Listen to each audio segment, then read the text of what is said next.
Ce n'est pas parce que je suis chrétien ou je vais à l'église que je vais chercher la femme d'autrui. Et si la femme est... Si on a jeté un mauvais sort sur la femme, je ne vais pas ramasser. Non. Notre salut ne nous protège pas lorsque nous faisons le mal. Ce n'est pas parce que je suis chrétien que si il est interdit de voler dans un service et la punition ou la sanction et le licenciement, je ne serai pas licencié, non. Il faut mieux arrêter le vol avant qu'on ne t'attrape. C'est pour cela que même chrétienne, si tu pratiques l'avortement, tu peux en mourir. Dieu ne te protégera pas. Ce n'est pas en ce moment-là que tu vas dire, priez pour moi. Et quelle que soit la prière qu'on va te faire, quand Dieu va décider de ta mort, tu vas connaître la mort physique. Et la deuxième mort t'attend aussi là-bas. Bien-aimés dans le Seigneur, la crainte de Dieu est une source de vie. Alors, ce n'est pas parce que je suis chrétien ou je vais à l'église que je vais chercher la femme d'autrui. Et si la femme est... Si on a jeté un mauvais sort sur la femme, je ne vais pas ramasser. Non. Notre salut ne nous protège pas lorsque nous faisons le mal. C'est pourquoi Salomon a dit dans le livre de Proverbes, chapitre 14, verset 27, « La crainte de l'Éternel est une source de vie pour détourner des pièges de la mort. » Oui. Ce n'est pas parce que je suis chrétien que si je vole et les gens vont jeter un sort sur le voleur, cela ne m'atteindra pas, ce n'est pas ça. Ce n'est pas parce que je suis chrétien que si il est interdit de voler dans un service et la punition ou la sanction et le licenciement, je ne serai pas licencié, non. Il faut mieux arrêter le vol avant qu'on ne t'attrape. Parce que notre Dieu ne protège pas du mal. Lorsqu'on est dans le péché, c'est celui qui a la crainte de Dieu, c'est lui qui vit dans la paix. Il n'a pas de souci avec quelqu'un pour avoir peur de lui. Maintenant, lorsqu'il vit dans cette crainte-là et quelqu'un lui veut du mal, son Dieu va le protéger en ce moment-là. Donc ce n'est pas pour nous donner un laissez-passer au péché que Dieu nous a sauvés. Salomon en a conscience, c'est pourquoi il a dit, la crainte de l'Éternel est une source de vie. Lorsque nous avons cru en Dieu, il nous a donné son esprit. Jésus a prononcé cette dernière phrase avant d'être enlevé au ciel.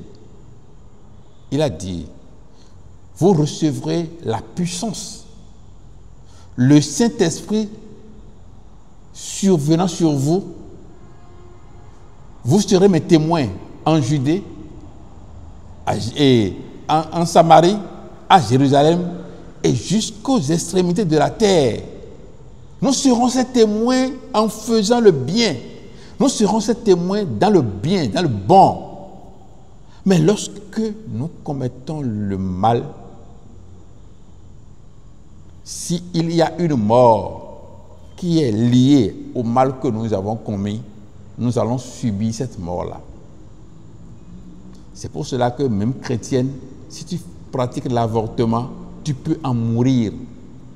Dieu ne te protégera pas. Ce n'est pas en ce moment-là que tu vas dire, priez pour moi. Et quelle que soit la prière qu'on va te faire, quand Dieu va décider de ta mort, tu vas connaître la mort physique. Et la deuxième mort t'attend aussi là-bas. La crainte de l'Éternel est une source de vie. Celui qui a la crainte de Dieu vit en paix. Il vit dans la tranquillité. Et c'est pourquoi je dis toujours, dans les émissions que je fais, lorsque tu es dans la crainte de Dieu, cela te procure une assurance totale. Tu rencontres la police, tu n'as pas peur. Tu es dehors, le véhicule de la police rentre dans ta rue, tu n'as pas peur. Au moment où celui qui a des problèmes avec la loi a déjà peur pour se demander, est-ce que c'est moi qui sont venus chercher? Toi, tu es tranquille. On frappe à ta porte, tu sors. Tu vois un groupe de policiers, tu les salues. Bonjour, messieurs, vous désirez? Ils vont dire ce qu'ils veulent. Tu vas dire, non, ce n'est pas ici. Ils vont dire, excusez-nous, pardon, hein, parce que ce n'est pas chez toi qu'ils sont venus. Mais il y a des gens qui vont, quand ils vont voir ces personnes, même si ce n'est pas eux qu'on est venu chercher, ils vont passer le mur. Cela me rappelle l'histoire d'un homme qui a cherché une femme d'autrui, la femme de quelqu'un. Et un jour, il est allé en brousse pour aller se mettre à l'aise, parce que dans leur village, c'est dans la brousse qu'on va donc se mettre à l'aise, on va aux toilettes. Et lorsqu'il sortait de la brousse, il a croisé celui dont il a pris la femme, qui rentrait maintenant. Et il sait que c'est quelqu'un qui détient de pouvoir mystérieux. Alors il a pris peur. Il sait que s'il voit ces matières fécales, il peut mettre dessus des choses. Et il aura des problèmes, peut-être au niveau de son anus ou je ne sais pas quoi. Il peut en mourir. Comme il le connaît comme ça, il s'est retourné dans la brousse. Il a étalé sa chemise, il a ramassé son déchet dedans pour l'emporter. C'est comme ça que le mal te rend esclave. Le mal fait de toi quelqu'un qui n'a pas de l'assurance en toi-même. Le mal fait de toi quelqu'un qui est toujours sur le qui-vive. Tu vas te méfier de tout le monde parce que tu t'es querellé avec quelqu'un à droite, tu t'es querellé avec quelqu'un à gauche, tu as pris la femme de quelqu'un, tu as peut-être gâté le boulot d'une autre personne, tu as cassé un ménage et tout cela te met dans une prison qui ne dit pas son nom. Et cela ne t'épargne pas de la colère des hommes, de l'envoûtement, du mauvais sort qu'on va te jeter. Mais lorsque tu as la crainte de Dieu et tu ne commets pas de ces choses, tu es tranquille dans ta vie. Tu dors tranquille, tu te réveilles en paix. Et la parole de Dieu dit, Dieu te prépare, c'est dans Psaume 127, Dieu te prépare tout ce qu'il te faut pendant que tu dors encore, pendant que tu es encore en train de dormir. La crainte de l'Éternel est une source de vie. La vie que nous recherchons en allant dans la forêt, la vie que nous cherchons en allant à la plage la nuit, la vie que nous cherchons en allant dans les cimetières, cette vie se trouve dans la crainte de Dieu. Et c'est pour cela que Dieu nous a donné un esprit nouveau. Il nous a donné un cœur nouveau. Lorsqu'il a répandu sur nous l'eau pure, qui nous a purifiés. Ézéchiel 36, verset 25. Il dit, je répandrai sur vous l'eau pure qui vous purifiera. Oui, je vous purifierai de toutes vos souillures et de toutes vos idoles. Je mettrai en vous un cœur nouveau, je mettrai en vous un esprit nouveau. Je mettrai en vous un cœur sensible. Je mettrai en vous mon esprit et je vous rendrai ainsi capable d'obéir à mes lois. Il met en nous la crainte. Il dit, vous aurez honte de ce que vous avez fait hier. Des actions honteuses que vous avez menées hier.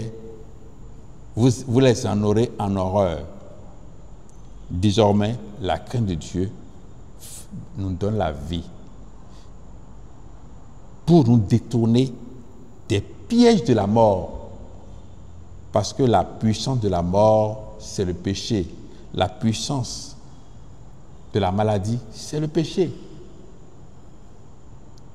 La puissance du malheur, c'est le péché. La crainte de l'Éternel est une source de vie. Proverbe chapitre 14, verset 27. Pour détourner des pièges de la mort, c'est la crainte de Dieu. Lorsque vous vous réveillez tous les matins, réveillez-vous dans le désir de faire rien que ce que Dieu vous autorise. La crainte, c'est ne pas faire la volonté du diable, c'est ne pas passer sa main pour porter des coups, c'est ne pas passer son intelligence pour le mal. C'est utiliser son intelligence pour le bien. Tu es intelligent, c'est pour voler. Tu sais comment tu dois faire pour tricher, pour ajouter un zéro à un chiffre, pour passer de 100 000 à 1 million. Ah oui. Comment faire pour commettre un forfait sans trace? Si tu utilises ton intelligence dans le mauvais sens, tu attires vers toi la mort parce que la crainte de Dieu est une source de vie. Cette crainte nous détourne des pièges de la mort. Que l'Éternel Tout-Puissant nous en préserve, qu'il veille sur nous, qu'il nous protège, qu'il maintienne en vie sa crainte en nous. J'ai prié au nom du Seigneur Jésus-Christ. Amen.